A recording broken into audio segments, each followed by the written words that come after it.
Oke guys, biar kayaknya nggak lengkap deh kalau aku nggak ngomongin tema yang sama seperti teman-teman ya, nggak adil ya.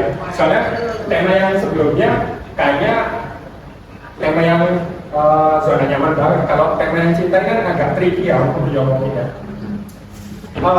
Nyambung ke nihilism tadi mengenai cinta ya. Tadi nihilism cerita kalau dia berpasangan dengan orang yang lebih pintar banget.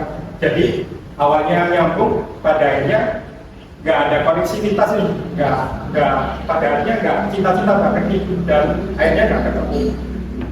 Kemudian dari pembicara yang sebelumnya juga ada yang pada akhirnya nggak ingin nikah karena kalau nikah ya nggak masalah, kalau menikah juga nggak masalah, ayo aja, karena dia melihat di lingkungannya banyak orang yang menikah ujung-ujungnya cerai, dan akhirnya kita kepikiran buat apa menikah? Sebenarnya menikah itu cinta atau nggak cinta sih sebenarnya?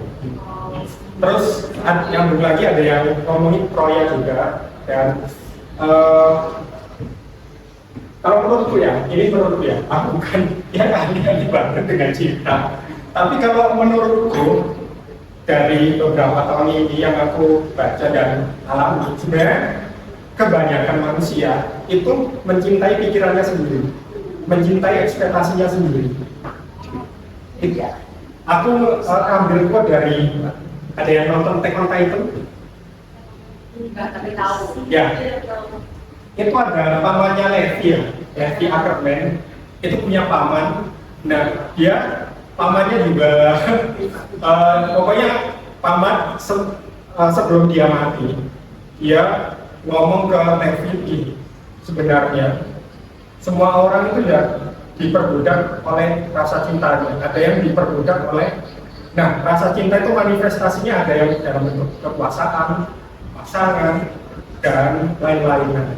Cinta itu membutakan. Secara neuroscience pun orang yang jatuh cinta itu sebenarnya rasionalitasnya zero, 90%-nya drive by emotion, by otak amigdalanya, bukan by prefrontal cortex-nya. Nah, jadi sebenarnya kalau ini refleksikan diri saya sendiri ya, mungkin kedepannya saya akan mencari cinta yang nggak saya cari yang nggak ingin saya cintai, biar saya temukan rasa cintanya di situ.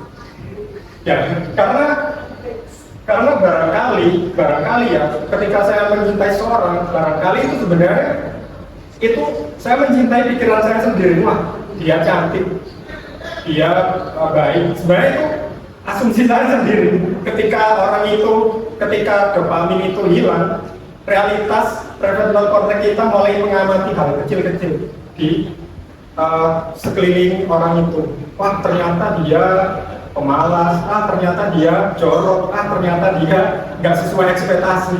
Karena sejak awal kita nggak rasional ketika mencintai seorang. Makanya kenapa sih kakek nenek kita itu rata-rata awet banget? Karena mereka nggak mencintai seorang di awal, tapi mereka belajar mencintai orang itu. Itu dari saya, barangkali ke depan kita bisa menemukan cinta sejati kita. Terima kasih.